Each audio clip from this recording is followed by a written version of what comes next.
kalau kami melihat ini persoalan tentang dana BOS, kami Dewan Adat harus tegak lurus.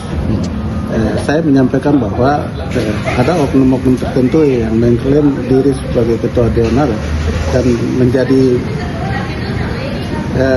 melakukan premanisme di Kerom, sehingga ini perlu kita lihat bahwa tugas Dewan Adat itu sebenarnya itu bagaimana kita melihat hal-hal seperti penyelewengan atau menyangkut persoalan-persoalan korupsi atau apa dalam bentuk merugikan masyarakat adat Kerom.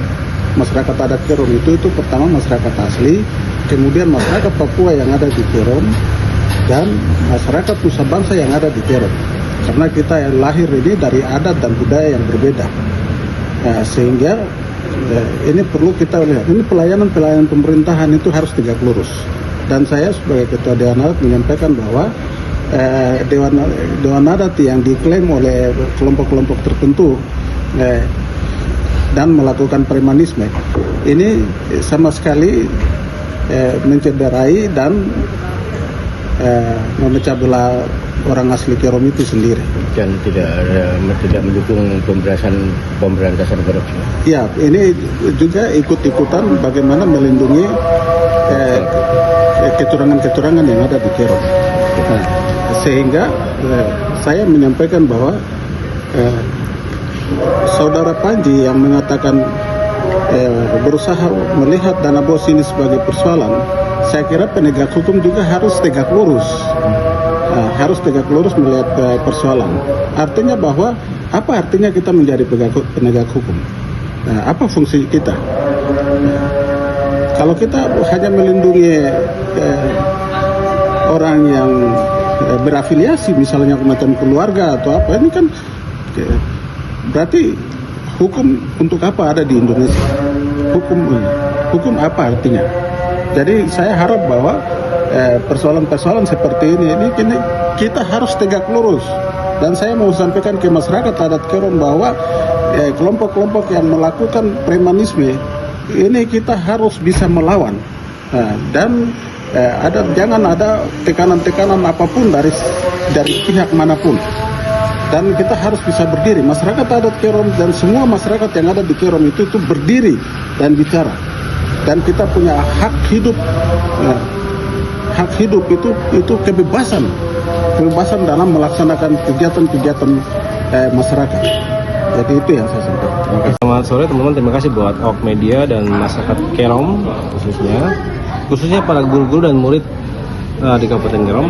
Yayasan Gembur Papua, kami memviralkan kasus korupsi dana BOS itu karena punya dasar bersama LBH Papua, validasinya sejak tahun 2004 sampai 2005, dan juga tanggal 10 Februari tahun 2005 itu inspektor sudah memeriksa kepala sekolah, tapi LHP tidak keluar. Nah, kami hari ini melaporkan kasus dugaan korupsi dana BOS.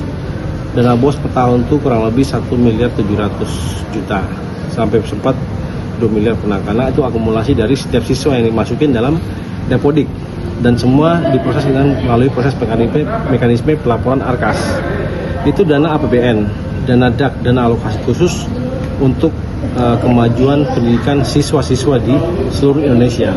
Adapun dia punya regulasi adalah Permendikbudristek dana BOS. Di situ tertuang tentang pengelolaan, pengawasan, dan juga keperuntukan untuk kemajuan pendidikan di Papua. Sebenarnya di Papua ini sudah banyak program pusat yang masuk di Kabupaten Kerom, termasuk dana BOS. Tetapi saya melihat anggota Dewan Kabupaten Kerom legislatif bocornya kasus ini karena memang lemahnya pengawasan. Bagaimana bisa dana DAK itu seperti ini? Nah, kita lihat saja SMA 1 Negeri 1 Arso itu seperti apa kondisi fisiknya. Kalau misalnya sekolah unggulan dengan dana DAK miliaran per tahun, pencairan per tribulan, itu harusnya kondisi sekolahnya bagus. Kita lihat seperti di Skanto, SMA Skanto, yang lainnya. Ya, bagi saya ini menjadi satu acuan besar dan perhatian publik, yang mana contoh di SMA 4 ada kasus dana BOS yang diangkat juga, tetapi anehnya di Kerom ini kok luput dari matanya para penegak hukum Polres Kerom. Ada apa dengan Polres Kerom? Nah, kami juga LSM Gembur Papua bersama LBH Papua, saya didampingi sama pengacara ya di persidangan. Kami mau melaporkan kasus korupsi, malah kami diUT-kan. Tanggal 23 Maret pada saat saya ditangkap di Jakarta oleh pelapor yang lain, Polres Kerom ambil saya di Polda Papua, saya di BAP. Guru-guru mau melapor, malah ke Satreskrimnya Pak Jeti Soilait sampaikan ini ke Ibu Kepala Sekolah sudah melapor Mas Panji UT, jadi melalui anak buahnya ya, jadi nggak bisa kasus korupsi di proses. Padahal melalui SE edaran internal Mabes Polri, ketika ada pelapor yang mau melapor kasus korupsi tidak bisa dipidanakan. Yang kedua, keputusan Mahkamah Konstitusi tanggal 29 April 2025, LSM atau masyarakat mengkritisi pemerintah, APBD, pejabat publik, dan institusi Polri, institusi pemerintahan itu tidak bisa dipidanakan. Apalagi suara-suara itu adalah isinya adalah tentang dugaan kasus korupsi. Jadi saya harap Kerom ini harus ada edukasi publik yang baik, ada edukasi hukum yang baik. Kepada kepala sekolah juga jangan membela diri. Anda harus siap diperiksa dong, gitu. Jangan Anda merasa bahwa saya sudah di UTE, jadi Anda benar, gitu.